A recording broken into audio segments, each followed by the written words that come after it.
And the whole purpose of using the oscilloscope is it allows you to see what's going on the wire. So we call it inside the circuit. Not everything is going to be a perfect sine wave. Now you can see that we're still going at 60 cycles per second here.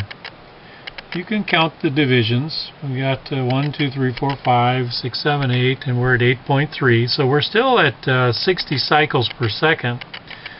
But we've got some problems, and we call this garbage or noise. In any case, it's not a desirable sine wave. You can see that signal is just not perfect. So you as a technician will have to decide if this interference or the signal not being perfect sine wave is okay or not. And you may have to consult with an engineer.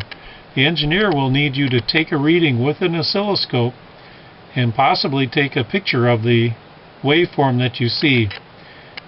After a while you begin to analyze these signals and determine correct filtering to bring back a nice sine wave.